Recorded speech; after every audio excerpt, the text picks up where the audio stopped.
The debate में आपका स्वागत है। जरा कल्पना कीजिए एक बहुत ही शानदार वर्ल्ड क्लास इंडस्ट्रियल जोन की। एक तरफ जहां एकदम specialised engineers Falcon 2000 business jets और रफेल के पार्ट्स बना रहे हैं, मतलब एक अलग ही एनर्जी है वहां। बिल्कुल एक गजब का माहौल है। और ठीक दूसरी तरफ सड़क के ठीक उस पार खाली जमीनें पड़ी हैं, जो एक दशक से भी ज्यादा समय से बिल्कुल अछूती हैं। तो आज हम बात कर रहे हैं नागपुर के मेहान प्रोजेक्ट की। हाँ, और सच कहूँ तो ये आज हमारे देश के सबसे दिलचस्प डेवलपमेंटल पैराडॉक्स में से एक है। मेरा मतलब है, एक तरफ तो आपको ग्लोबल लेवल की सक्सेस दिख रही है और दूसरी तरफ बिल्कुल खाली प्लॉट्स। सही बात है।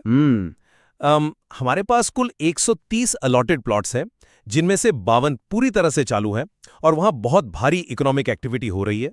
लेकिन उसी एसईजेड एरिया में, मतलब स्पेशल इकोनॉमिक जोन में 78 प्लॉट्स ऐसे हैं जो पूरी तरह से डेड कैपिटल बने हुए हैं। एकदम सही कहा आपने। और श्रोताओं, आज का ये विशेष विश्लेषण प्रदीप बनर्जी, संपादक यूनाइटेड न्यूज की ओर से प्रस्तुत किया जा रहा है। हमारी आज की इस चर्चा का जो मुख्य सवाल है ना, वो बहुत ही सीधा है लेकिन बहुत अहम भी है। हाँ, कि इन 78 खाली प्लॉट्स को आखिर कैसे सक्रिय किया जाए। बिल्कुल। और सबसे जरूरी बात, नागपुर और विदर्भ के युवाओं के लिए ज्यादा से ज्यादा स्थानीय रोजगार कैसे पैदा किए जाएं। यही सबसे बड़ा सवाल है।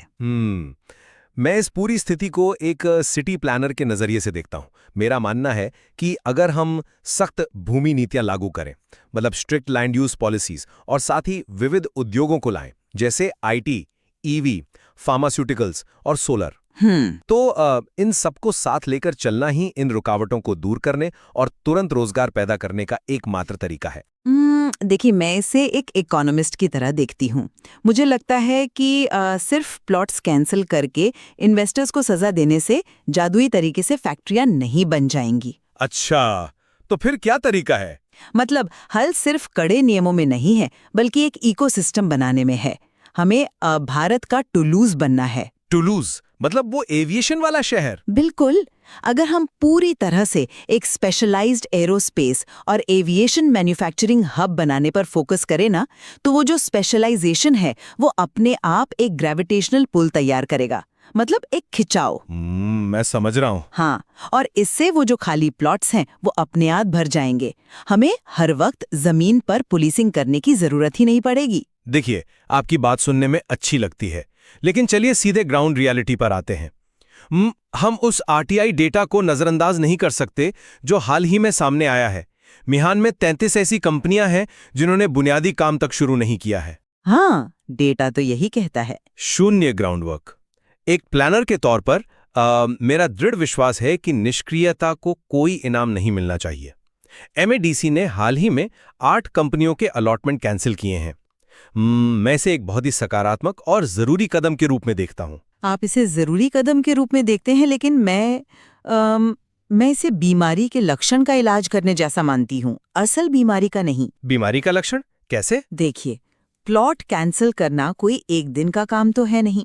इसमें कारण बताओ नोटिस होते हैं, कानूनी देरी होती है, और सबसे बड़ी बात, ये बाजार में एक अस्थिरता का संकेत देता है। लेकिन ये विकास की रुकावटों को हटाता भी तो है। देखिए, ये जो 78 खाली प्लॉट्स है ना, ये सिर्फ खाली जमीनें नहीं है। तो क्या है? आप एक लोकल सप्लाई चेन को एक बहुत बड़े मैकेनिकल गियर की तरह सोचिए। वो जो 78 खाली एसईजेड प्लॉट्स है ना, वो उस गियर के टूटे हुए दांतों की तरह है। अच्छा, टूटे हुए दांत कर रहे हैं और 78 गायब है, तो विदर्भ के विकास का इंजन स्मूथली कैसे चलेगा?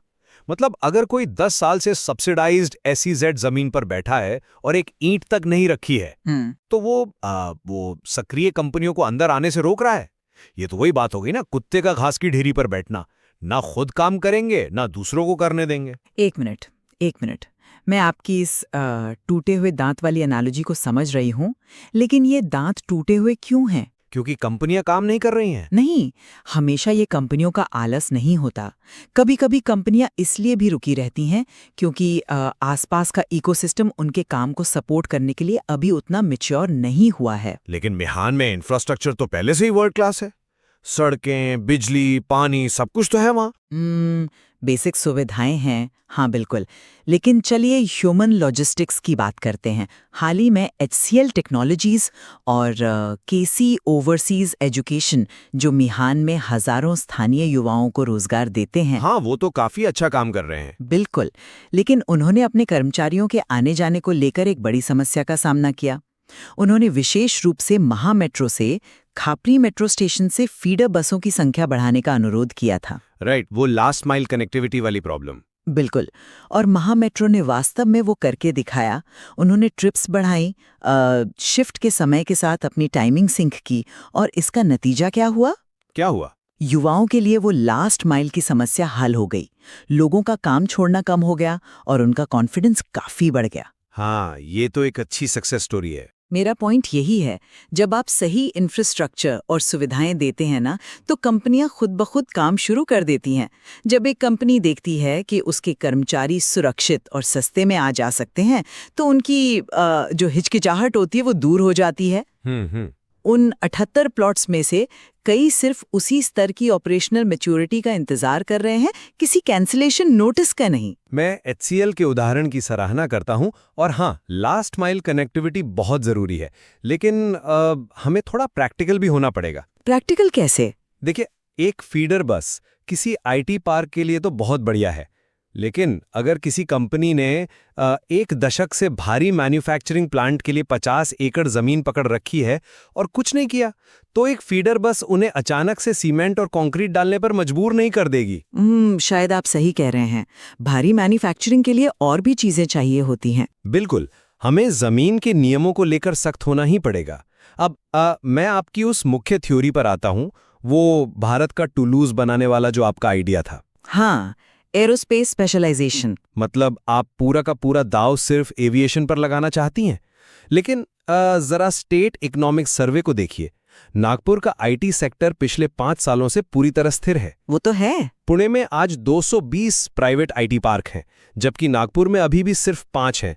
हमारा नागपुर का युवा इंजीनियर पुणे क्यों जा रहा है? क्यों? क्योंकि पुणे ने डाइवर्सिफाई किया, IT, ऑटो, मैन्युफैक्चरिंग। अगर हम इन 78 प्लॉट्स को मुख्य रूप से एरोस्पेस के लिए रिजर्व कर देंगे, तो क्या हम एक ही टोकरी में अपने सारे अंडे रखकर बहुत बड़ा रिस्क नहीं ले रहे हैं? मैं आपकी इस हाइपर स्पेशलाइजेशन वाली चिंता को समझती हूँ, लेकिन अगर हम मैक्रो इकोनॉमिक हिस्ट्री देखें, तो जो शहर सबसे ज्यादा मजबूत होते हैं, उनके पास गहरे और स्पेशलाइज्ड सेक्टर्स होते हैं। लेकिन अगर कल को एविएशन मार्केट में मंदी आ गई तो? आपने पूछा एरोस्पेस ही क्यों? मुझे एविएशन सप्लाई चेन के काम करने का तरीका समझाने दीजिए। ये सिर्फ एक सेक्टर नहीं है, ये एक डीप टेक मल्टीप्लायर है। अच्छा, वो कैसे? मिहान में डसॉल्ट रिलायंस एविएशन लिमिटेड, मतलब ड्रैल को ही देख लीजिए। उन्होंने फैल्कन 2000 के लिए नोज कोन्स बनाने से शुरुआत की थी, और आज वो राफेल फाइटर जेट्स के लिए कॉम्प्लेक्स स्पेयर पार्ट्स बना रहे हैं। वो तो वाकई में एक बड़ी उपलब्धि है। बिल्कुल, और एरोस्पेस में ना टॉलरेंस को माइक्रोमीटर्स में मापा जाता है। आप किसी नाजुक एवियोनिक्स कार्ड को यूरोप में बनाकर हजारों मील दूर असेंबली के लिए नहीं भेज सकते। क्योंकि उसमें ट्रांसपोर्ट का रिस्क और कैलिब्रेशन की दिक्कतें होती हैं। एकदम सही। सप्लाई चेन में बहुत देरी हो सकती है। तो इसका मतलब क्या है? जो सप्लायर्स हैं, उन्हें मुख्य मैन्युफैक्चरर के पास ही रहना पड़ता है। उनके पास कोई और विकल्प ही नहीं है। अच्छा, तो आप कह रही हैं कि उन्हें फिजिकली नागपुर आना ही पड़ेगा? बिल्कुल। एक बार जब पूरा एयरक्राफ्ट यहाँ बनना शुरू होगा, तो आपको precision metallurgy, specialised testing labs और एवियोनिक्स सॉफ्टवेयर डेवलपर्स की जरूरत पड़ेगी। ये जो 78 खाली प्लॉट्स है ना, ये अपने आप एरोस्पेस सप्लाई चेन का हिस्सा बन जाएंगे। एक active business jet assembly line का खिंचाव ग्लोबल कैपिटल को किसी भी सामान्य मैन्युफैक्चरिंग सेक्टर की तुलना में कहीं ज्यादा तेजी से अपनी ओर खींचेगा। देखिए, मैं आपकी इस ग्रेविटेशनल पुल वाली लॉजिक को समझता हूँ जी, लेकिन मेरा काउंटर ये है, मान लीजिए आप एक युवा मैकेनिकल इंजीनियर हैं जो अभी नागपुर में बैठकर हमारी ये चर्चा सुन रहा है। हाँ, मान लिया। आपका ये एरोस्पेस इकोसिस्टम साल 2035 के लिए तो बहुत शानदार लग रहा है, लेकिन उस युवा को आज नौकरी चाहिए। वो ग्लोबल एवियोनिक्स सप्लाई चेन के धीरे धीरे विदर्भ में आने का 10 साल इंतजार नहीं कर सकता। मजबूत इकोसिस्टम बनने में थोड़ा समय तो लगता है। लेकिन हमारे पास अभी मौका है। हाल ही में हुए एडवांटेज विदर्भ 2026 समिट को देखिए। वो एक बहुत बड़ा टर्निंग पॉइंट था। हाँ, वो इवेंट काफी सफल रहा। बिल्कुल। हम 45,000 करोड़ रुपए के एमओयू की बात कर रहे हैं जो असल में साइन हुए हैं। और ये एरोस्पेस नहीं है। महिंद्रा एंड महिंद्रा एक ऑटो और ट्रैक्टर प्लांट के लिए 15,000 करोड़ का इन्वेस्टमेंट ला रहा है। वो तो काफी बड़ा इन्वेस्टमेंट है। और गैलेक्सी सोलर एनर्जी भी, वो एक इंटीग्रेटेड सोलर और बैटरी स्टोरेज प्लांट के लिए 10,080 करोड़ ला रहे हैं। ये बहुत बड़े इन्वेस्टमेंट्स हैं। हाँ, ये तो मैं मानती हूँ। और सबसे जरूरी बात, ये अभी काम शुरू करने के लिए तैयार हैं। लेकिन यहाँ एक बहुत अहम कड़ी है। वो क्या? अगर मिहान अपनी पहचान सिर्फ एक एविएशन हब तक सीमित रखता है, या अगर हम उन 78 खाली प्लॉट्स को कैंसिल करके इन विशाल सोलर और ईवी प्रोजेक्ट्स के लिए जगह नहीं बनाते हैं, तो हम अपने युवाओं को मिलने वाले मौकों को खो देंगे। विविध उद्योगों को मौका देने से तुरंत रोजगार पैदा होंगे और एक मिक्स मॉडल किसी भी ग्लोबल झटके को सह सकता है। अगर एविएशन में मंदी आती है तो हमारे सोलर और ईवी सेक्टर्स लोकल इकोनॉमी को चलाते रहेंगे। आपकी बात में वजन तो है, तुरंत मिलने वाले फायदे और लॉन्ग टर्म इकोसिस्टम के बीच की बहस। लेकिन मुझे लगता है कि एक बहुत ही क्रिएटिव तरीका है जहां ये दोनों ही विचार पूरी तरह से एक साथ मिल सकते हैं। दोनों विचार मिल सकते हैं? कैसे? देखिए, हम मिहान की बात कर रहे हैं और हमें ये नहीं भूलना चाहिए कि मिहान में ए का मतलब एयरपोर्ट है। हाँ, अपना बाबा साहब अंबेडकर इंटरनेशनल एयरपोर्ट। बिल्कुल। सालों से ना इस एयरपोर्ट की कमियां ही मिहान के विकास की सबसे बड़ी रुकावट थी। लेकिन अब हाल ही में हुए कैबिनेट के फैसले को देखिए। आप उस पीपीपी मॉडल की बात कर रही हैं? हाँ, जेमा नागपुर इंटरनेशनल एयरपोर्ट लिमिटेड के साथ जो पीपीपी मॉडल है, वो इसे सालाना 30 मिलियन यात्रियों को संभालने के लिए मॉडर्नाइज कर रहे हैं और साथ ही भारी कार्गो क्षमता भी बढ़ा रहे हैं। वो अपग्रेड तो शहर के पूरे लॉजिस्टिक्स के लिए एक गेम चेंजर साबित होने वाला है, इसमें कोई शक नहीं है। सिर्फ लॉजिस्टिक्स नहीं, ये उन 78 प्लॉट्स के लिए बिल्कुल वही कैटलिस्ट है जिसकी हमें जरूरत है। मैं समझा नहीं, थोड़ा विस्तार से बताइए। जरा सोचिए कि एयर कार्गो मैकेनिक्स कैसे काम करता है। अगर आप सोलर पैनल या ट्रैक्टर भेज रहे हैं, जैसे आपने महिंद्रा और गैलेक्सी सोलर का उदाहरण दिया, हाँ, तो आप ट्रेन और हाईवे का इस्तेमाल करते हैं। लेकिन अगर आप हाई वैल्यू और कम वजन वाला सामान भेज रहे हैं, जैसे फार्मास्यूटिकल्स, सेमीकंडक्टर चिप्स या एरोस्पेस के पार्ट्स, अच्छा, तो आपको तुरंत टारमेक एक्सेस की जरूरत होती है। बिल्कुल। आप एयरपोर्ट के विस्तार को सीधे SEZ की उपयोगिता से जोड़ सकते हैं। नए MSME नियम अब लोकल कंपनियों को अपने फायदे खोए बिना बहुत बड़े मैन्युफैक्चरिंग लिमिट्स तक जाने की इजाजत देते हैं। तो जरा सोचिए, अगर हम इन 78 खाली जगहों को एयर कार्गो, एविएशन और हाईटेक फार्मा से जुड़े MSME को दे दें, तो क्या होगा? क्या होगा? आपको युवाओं के लिए अपना वो तुरंत मिलने वाला डाइवर्सिफाइड रोजगार मिल जाएगा और मुझे अपना वो स्पेशलाइज्ड हाई वैल्यू इकोसिस्टम मिल जाएगा जो सीधे उस नए 30 मिलियन क्षमता वाले एयरपोर्ट से जुड़ा होगा। अरे वाह, ये तो मतलब सच में एक बहुत ही शानदार सिंथेसिस है। आप कह रही हैं कि हम वो सख्त लैंड यूज पॉलिसी इस्तेमाल करें जिसकी मैं वकालत कर रहा हूं। हाँ, बिल्कुल। डेडवुड को साफ करें, लेकिन हम रणनीतिक रूप से उन खाली हुए प्लॉट्स को उन उद्योगों को दें जिन्हें खास तौर पर एयर कार्गो सिनर्जी की जरूरत है। तरह देखना बंद करें जहां कोई भी जमीन खरीद कर बस बैठ सकता है। हम इसे एक इंटीग्रेटेड एरो लॉजिस्टिक्स मशीन की तरह ट्रीट करें। ये बहुत ही लॉजिकल है। मतलब अगर किसी कंपनी को सिर्फ एक वेयरहाउस बनाने के लिए सस्ती जमीन चाहिए तो वो जिले में कहीं भी जा सकते हैं। हाँ, बिल्कुल जा सकते हैं। लेकिन अगर वो SEZ में है तो उन्हें एयरपोर्ट का फायदा उठाना ही चाहिए। एक प्लानर के तौर पर मैं इसका पूरी तरह समर्थन कर सकता हूँ। ये जवाबदेही लाता है और ये वो इकोसिस्टम भी बनाता है। ये उन हाई स्किल्ड जॉब्स को जोड़ता है जो आप चाहते हैं, उस ग्लोबल सप्लाई चेन के साथ जो मैं चाहती हूँ। सही बात है। नागपुर के युवाओं को जो हाई स्किल्ड और उच्च वेतन वाली नौकरियां चाहिए ना, वो इसी से पैदा होंगी। हमें तुरंत मिलने वाली नौकरियों और एक स्पेशलाइज्ड भविष्य के बीच किसी एक को चुनने की जरूरत ही नहीं है। हाँ, एयरपोर्ट का जो एक्सपेंशन है वो इन दोनों के बीच एक पुल का काम करता है। चलिए अपने श्रोताओं के लिए इस पूरी चर्चा को समेटते हैं। बिल्कुल। हमने एक पैराडॉक्स से शुरुआत की थी, 52 चालू प्लॉट्स बनाम 78 खाली प्लॉट्स। मेरी तरफ से आगे बढ़ने का रास्ता पूरी तरह से जवाबदेही की मांग करता है। हमें ज़मीन के नियमों को सख्ती से लागू करने की ज़रूरत है ताकि सरकारी सब्सिडी वाले इंफ्रास्ट्रक्चर पर कोई कब्जा जमा करना बैठे।